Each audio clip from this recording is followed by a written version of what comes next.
Right now, three of the most powerful militaries on Earth are staring at each other across the Middle East: Iran, Israel, and the United States. On paper, the balance looks obvious. The US and Israel dominate the skies with some of the most advanced aircraft ever built. But Iran didn't build its military to fight a clean war. It built it to make war chaotic, expensive, and extremely difficult to control. And that strategy changes everything. Most people picture Iran's military and imagine rusty jets and parade missiles. That's the wrong mental image. Iran's real power isn't sleek technology. It's volume, missiles, drones, naval mines, and geography that complicates every military calculation in the region. Iran's armed forces are structured around two parallel institutions: the regular military, known as the Artesh, which includes the Army, Navy, Air Force, and Air Defense, and the Islamic Revolutionary Guard Corps, or IRGC. The IRGC is not just another branch of the military. It is a powerful political and military organization that controls Iran's strategic capabilities. That includes missile forces, drone development, and many of the operations Iran conducts beyond its borders. U.S. intelligence assessments estimate Iran maintains roughly 600,000 active military personnel, with additional reserves and paramilitary forces that could expand the total manpower significantly during wartime. But manpower alone does not decide wars. Iran's strategy has always been shaped by a simple reality: it cannot match the United States or Israel in a traditional military confrontation. So instead, Iran built a military designed to survive strikes, retaliate quickly, and impose heavy costs on any opponent. Let's start with Iran's biggest vulnerability: air power. Iran's air force has struggled for decades under sanctions and limited access to modern equipment. Much of the fleet still includes aircraft originally purchased before the Iranian Revolution in 1979. Some of these planes, including older F-4 and F-14 fighters, are decades old. Iran has managed to keep portions of this fleet operational through domestic maintenance and reverse engineering. But modern air warfare is not just about aircraft numbers. It depends on integrated systems: surveillance networks, electronic warfare, air-to-air refueling, precision-guided weapons, and highly trained pilots supported by advanced logistics. In these areas, Iran faces clear limitations. Israel operates one of the most advanced air forces in the world. Its fleet includes F-35 stealth fighters, aircraft specifically designed to evade radar and strike heavily defended targets. Israel also integrates advanced electronic warfare systems and precision weapons capable of striking targets hundreds of kilometers away. The United States, meanwhile, maintains overwhelming air superiority on a global scale. The U.S. Air Force and Navy together operate thousands of aircraft, including stealth bombers and fighters, designed to penetrate the most advanced air defense networks. Iran has attempted to modernize. Reports in recent years suggest Iran has pursued Russian Su-35 fighter jets, though the exact number delivered remains unclear. Even if these aircraft arrive in larger numbers, they would only partially close the gap. In practical terms, Iran's air force is not designed to dominate the skies. Instead, its role is largely defensive, slowing down enemy operations and buying time for the rest of Iran's military strategy to unfold. The real centerpiece of Iran's military strategy lies elsewhere: missiles. Over decades of isolation from Western weapons markets, Iran invested heavily in developing indigenous missile technology. Today, Iran possesses one of the largest missile arsenals in the Middle East. Estimates suggest Iran maintains thousands of ballistic missiles, along with cruise missiles and a rapidly expanding drone program. These weapons cover a wide range of distances. Short-range missiles can strike targets across the Persian Gulf. Medium-range systems extend Iran's reach to around 2,000 kilometers, placing Israel and many U.S. bases in the region within range. Iran has also invested in land attack cruise missiles, which fly lower and can approach targets along unpredictable routes. These weapons are more difficult to detect compared to traditional ballistic missiles. Then, there are drones. Iran has become a significant developer of unmanned aerial systems capable of long-range strikes and reconnaissance missions. These drones are designed to operate in large numbers, and that is the key concept behind Iran's missile and drone doctrine. Saturation.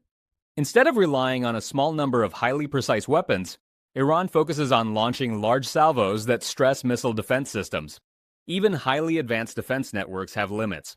Interceptors are expensive, radar coverage has gaps, and when dozens or hundreds of incoming targets appear simultaneously, defending forces must make rapid decisions about which threats to intercept.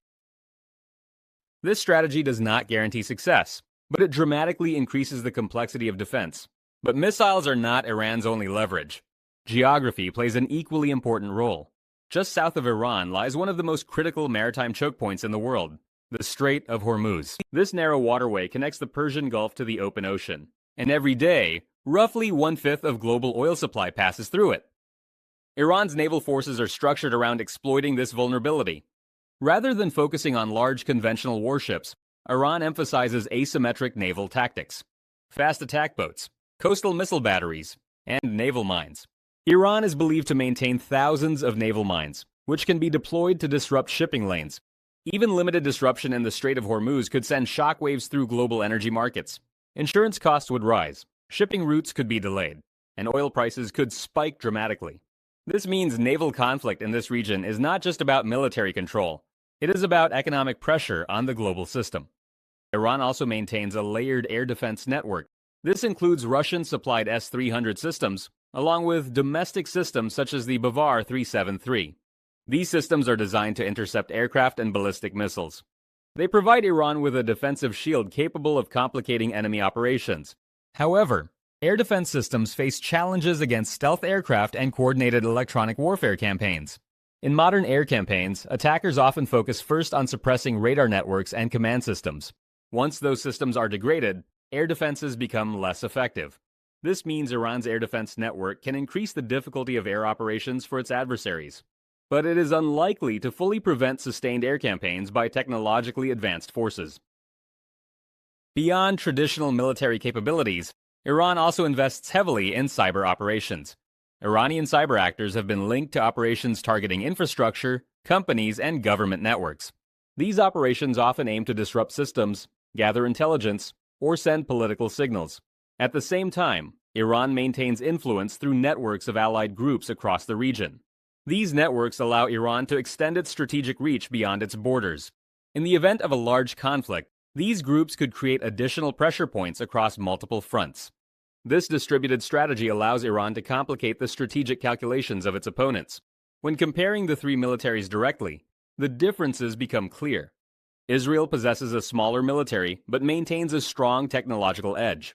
Its air force operates hundreds of advanced fighters and is supported by layered missile defense systems, including Iron Dome, David's Sling, and Arrow. The United States brings overwhelming scale. More than 1 million active personnel, 11 aircraft carriers, and a global network of bases that allow rapid deployment across the Middle East. Major U.S. military facilities in Bahrain, Qatar, Kuwait, and the United Arab Emirates provide logistical support for operations throughout the region. In purely technological and conventional military terms, the United States and Israel hold clear advantages. But Iran's strategy is not built around matching those advantages directly. Instead, it focuses on exploiting vulnerabilities, geography, missile saturation, naval disruption, and long-term pressure. If a conflict escalated, Iran would likely follow an incremental escalation strategy. Early stages could involve cyber disruption and limited drone operations designed to test defenses.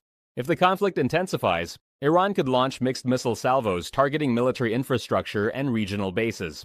Naval operations could focus on threatening shipping lanes and raising economic pressure through disruptions in energy markets. Over time, the strategy would shift toward sustained disruption, repeated strikes, economic pressure, and prolonged uncertainty. If there is one thing to understand about Iran's military strategy, it is this. Iran did not build its military to win a conventional war. It built it to make war long, messy, and extremely costly for anyone involved. Missiles, drones, naval disruption, cyber pressure, and geography. In the modern Middle East, military power is not just about technology. It is about who can shape the battlefield and who can endure the longest under pressure.